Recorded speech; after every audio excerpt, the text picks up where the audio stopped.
नमस्कार दोस्तों, अभी कुछ दिन पहले आप सभी को एक खबर मैंने बताया था कि सुप्रीम कोर्ट के chief justice of India Sanjeev Khanna ने एक मामले में खुद को अलग कर लिया था। जी हाँ, एक मामले की सुनवाई करने से खुद को अलग कर लिया था। यह मामला था चुनाव आयुक्त की नियुक्ति को लेकर, जिस पर सुनवाई सुप्रीम कोर्ट के अंदर जो है वो चल रही है। लेकिन एकाएक खबर आई कि जो हमारे सीजीआई हैं वो इस पूरे मामले को सुनेंगे ही नहीं। लेकिन अब इस पूरे मामले की जो है खबर निकलकर सामने आ रही है कि उन्होंने खुद को, जी हां, चुनाव आयोग की नियुक्ति वाली याचिका से खुद को क्यों अलग किया है, इसकी असली वजह जो है वो निकलकर सामने आई है। नेटवर्क 18 के हवाले से दोस्तों खबर निकलकर सामने आती है और इस खबर में बहुत सारी जानकारियां जो है वो दी जा रही है। सबसे पहले मैं आपको नेटवर्क 18 के हवाले से जो खबर आई है वो बताना चाहूंगी कि सीजीआई चीफ जस्टिस जो है उन्होंने खुद को इस पूरे मामले से क्यों अलग किया।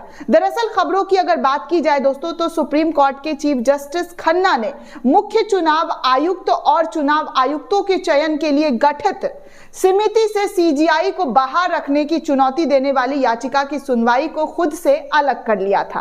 मंगलवार को शुरुआत में जस्टिस संजय कुमार के पीठ पर बैठे सीजीआई खन्ना ने याचिकाकर्ताओं की ओर से पेश वकीलों से कहा कि वो अभी याचिकाओं पर सुनवाई नहीं कर सकते हैं। उन्होंने ये भी कहा कि अब शीतकालीन छुट्टियों के बाद मामले को किसी अन्य पीठ के सामने सुनवाई के लिए लिस्ट किया जाएगा। सीनियर वकील गोपाल शंकर नारायण, जी हाँ, सीनियर वकील गोपाल शंकर नारायण और वकील जो है सुप्रीम कोर्ट के वरिष्ठ प्रशांत भूषण ने भी कहा है कि जस्टिस संजीव खन्ना की अध्यक्षता वाली पिछली पीठ ने इस मामले में अंतरिम आदेश जारी किए थे। सीजीआई ने केंद्र और अन्य, जी हां, सीजीआई ने केंद्र और अन्य से इस बीच जनहित याचिका पर जवाब दाखिल करने को भी कहा है। उससे पहले सीजीआई, जी हां, सीजीआई रहे जस्टिस डीवाई चंद्रचूड़ ने फैसला सुनाया था कि सीजीआई प्रधानमंत्री और लोकसभा में विपक्ष के नेता के साथ इलेक्शन कमीशन ऑफ इंडिया चुनाव आयुक्त के चयनों के लिए गठित जो है समिति में शामिल होंगे। हालांकि बाद में केंद्र सरकार ने संसद का रास्ता अपनाते हुए चयन बनाए गए पैनल से प्रधानमंत्री और विपक्ष के नेता के अलावा प्रधानमंत्री द्वारा नामित किए गए एक मंत्री को शामिल करने का फॉर्मूला अपनाया गया था। इस पूरे मामले से सदन से जो रास्ता उन्होंने जो बिल पेश किया उसमें से सीजीआई का नाम हटा दिया गया था। इसलिए इस नए कानून के खिलाफ याचिका दाखिल की गई थी जिसमें चयन के पैनल से सीजीआई को बाहर रखा गया था। एक प्रमुख तर्क में यह भी कहा गया कि ये चयन पैनल में सरकार के पक्ष में 2:1 का अनुपात है, जिससे ये असंतुलित हो जाता है कि जो चुनाव आयोग की नियुक्ति है वो सिर्फ और सिर्फ सरकार के हाथों में होगा, क्योंकि उनके पास 2:1 का मत है, खुद प्रधानमंत्री नरेंद्र मोदी और दूसरा उनके द्वारा नामित किया गया कोई मंत्री। तो ऐसे में विपक्ष का क्या ही उनका रोल होगा।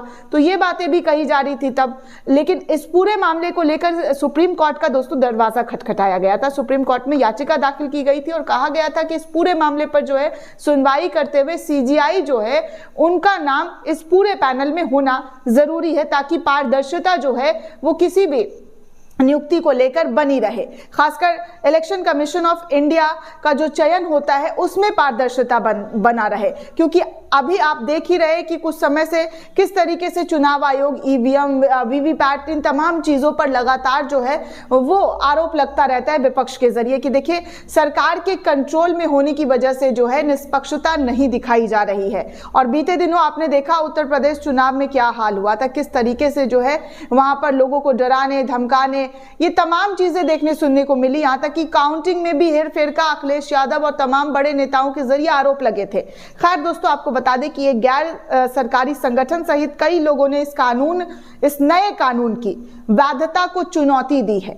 उन्होंने मुख्य चुनाव आयुक्त और अन्य चुनाव आयुक्त अधिनियम 2023 की धारा 7 के संचालन पर रोक लगाने की भी मांग की गई है। और जो ईसी है और सीईसी और ईसी को चुनने वाले पैनल में सीजीआई को बाहर रखता है, इस पर उस पूरे मामले पर सुनवाई करने की बात कही जा रही है। अब ऐसे में देखिए क्या फैसला होता है, किस तरीके की प्रतिक्रिया सामने आती है, ये देखना दिलचस्प होने वाला है दोस्तों, क्योंकि लगातार जो तस्वीरें भारत में देखने सुनने को मिल रहा है, भारत के लोकतंत्र पर जो सवाल खड़ा कर दिया जा रहा है कि विपक्ष के जरिए सरकार हर चीज पर कंट्रोल करना चाहती है, उस कंट्रोल को और जो आरोप लग रहे हैं उन आरोपों को कैसे खारिज किया जाता है, इस पर किस तरीके की प्रतिक्रिया और कैसे फैसले लिए जाते हैं, ये देखना दिलचस्प होगा। दोस्तों, इस पूरे रिपोर्ट को लेकर आप क्या सोचते हैं, आपकी क्या प्रतिक्रिया है, हमें कमेंट करके जरूर बताइएगा। साथ ही साथ चैनल को ज़्यादा से ज़्यादा लाइक, शेयर और सब्सक्राइब करना बिल्कुल भी ना भूलें।